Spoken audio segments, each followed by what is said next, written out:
Atlantic महासागर में Titanic जहाज के मलबे को देखने के लिए 13,000 फुट नीचे गई लापता पनडुब्बी को आखिरकार खोज लिया गया। टाइटन नाम की इस पनडुब्बी में 5 लोग सवार थे और सभी की मौत हो गई। किसी ने यह नहीं सोचा होगा कि जिस मलबे को देखने के लिए जा रही पनडुब्बी खुद ही मलबे में तब्दील हो जाएगी, वो भी टाइटैनिक जहाज के मलबे से 1600 फीट नीचे मिलेगी। ऐसे में आइए आज हम आपको बताएंगे कि टाइटैनिक पनडुब्बी के साथ समुद्र में 4 किलोमीटर नीचे आखिर क्या हुआ। क्या पनडुब्बी के अंदर कोई धमाका हुआ? पनडुब्बी को खोज निकालने के लिए बचाव अभियान चलाना मुश्किल क्यों है? लेकिन उससे पहले जान लीजिए कि 18 जून को 5 सवारी को लेकर समुद्र में निकली पनडुब्बी के साथ क्या क्या हुआ। कब गायब हुई थी टाइटन पनडुब्बी? टाइटैनिक टूरिज्म पर ओशन गेट के कंपनी की टाइटन पनडुब्बी 18 जून को निकली थी। टाइटन पनडुब्बी ने भारतीय समय अनुसार रविवार यानी कि 18 जून को शाम 7:30 बजे उत्तर अटलांटिक महासागर में गोता लगाना शुरू किया था। इसके ठीक 45 मिनट बाद टाइटन पनडुब्बी का संपर्क उसकी मदरशिप से टूट गया था। तब से ही इस पनडुब्बी की खोजबीन जारी थी। अमेरिका और कनाडा की नौसेनाएं और कई देशों के एक्सपर्ट्स इस पनडुब्बी की खोज में जुटे हुए थे। इस पनडुब्बी में 96 घंटे का ऑक्सीजन था। ऐसे में संभावना जताई जा रही थी कि शायद इस पनडुब्बी में मौजूद यात्री सुरक्षित हों, लेकिन कई विशेषज्ञों ने पहले ही इनके जिंदा बचने की उम्मीदों को खारिज कर दिया था। कम से कम 2 पूर्व ओशन गेट कर्मचारियों ने वर्षों पहले टाइटन पनडुब्बी की सुरक्षा को लेकर चिंता जताई थी। लंबे अभियान के बाद जानकारी मिली है कि पनडुब्बी में धमाका हुआ था और इसी में सभी लोग मारे गए। समुद्र में 5 हिस्सों में मलबा दिखने की बात कनाडाई जहाज के रोबोट की ओशन गेट ने बयान जारी कर मृतकों को श्रद्धांजलि दी है। आपको बता दें कि इस पनडुब्बी में अरबपति कारोबारी और ओशन गेट कंपनी के सीईओ स्टॉकटन रश भी शामिल थे। इसके अलावा पाकिस्तानी मूल के अरबपति शहजादा दाऊद और उनके बेटे सुलेमान दाऊद भी इसी पनडुब्बी में बैठे थे। यही नहीं, पॉल हेनरी, नॉर्जियालेट, हामिश हार्डिंग और भी इसके हादसे में मौत हो गई है। अब तक की गई जांच में पता चला कि पनडुब्बी में एक विस्फोट हुआ, जिसके बाद यह हादसा हुआ। पनडुब्बी के मलबे की खोज कनाडा के जहाज पर तैनात एक रोबोट के जरिए हो पाई है। अमेरिकी कोस्ट गार्ड ने गुरुवार शाम तक पनडुब्बी में ऑक्सीजन खत्म होने की आशंका जताई थी। अब जान लीजिए कि पनडुब्बी के साथ हुई घटना पर रक्षा विशेषज्ञों का क्या कहना है। तो वहीं इस पर अमेरिकी कोस्ट गार्ड ने गुरुवार को कहा कि टाइटन पनडुब्बी में सवार सभी 5 लोग मारे गए हैं। लापता पनडुब्बी का टेल कोन और दूसरा मलबा टाइटैनिक के मलबे से 1600 फीट की दूरी पर मिला। यह जगह उत्तरी अटलांटिक महासागर में करीब 13,000 फीट की गहराई पर स्थित है।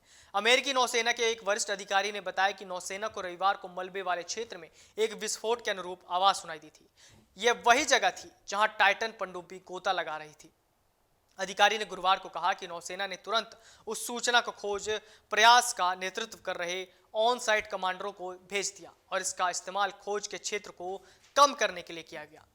टाइटन पनडुब्बी के साथ समुद्र में क्या हुआ? आशंका जताई जा रही है कि टाइटन पनडुब्बी के किसी उपकरण में समुद्र के भीतर विस्फोट हुआ। विस्फोट लगभग 2000 मीटर की गहराई पर हुआ था। यहां पानी का दबाव इतना ज्यादा था कि पनडुब्बी के परखच्चे उड़ गए। विस्फोट किस सिस्टम में हुआ, इसकी जानकारी जुटाई जा रही है। विशेषज्ञों ने कहा कि विस्फोट के सटीक कारणों का पता लगाने के लिए मलबों का विस्तृत विश्लेषण करने की आवश्यकता है।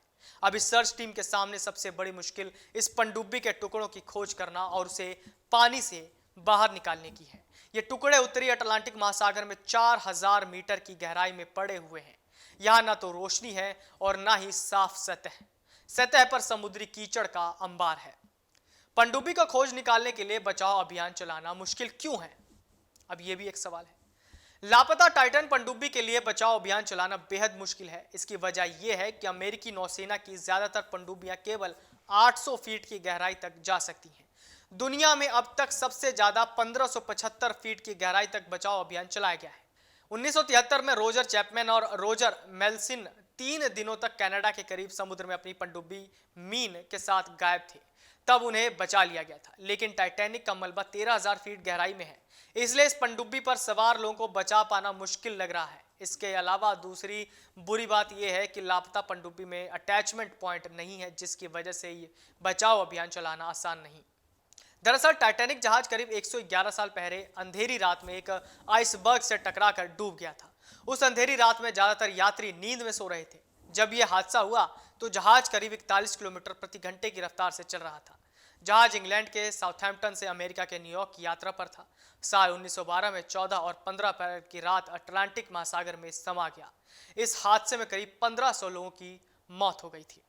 दुर्घटना के 73 साल बाद यानी 1985 में कनाडा के पास न्यू फाउंडलैंड द्वीप के पास इस जहाज का मलबा मिला। यह मलबा समुद्र के 13,000 फीट नीचे था। इस मलबे की जानकारी फैलते ही लोग इसे देखने की इच्छा जाहिर करने लगे। 2021 में अटलांटिक में पड़े इस मलबे को दिखाने के लिए अमेरिकी कंपनी ओशन गेट ने टाइटैनिक टूरिज्म की शुरुआत की। टाइटैनिक जहाज के मलबे को देखने के लिए इससे पहले भी लोग जा चुके हैं। मन से उजाला कर चले, मन से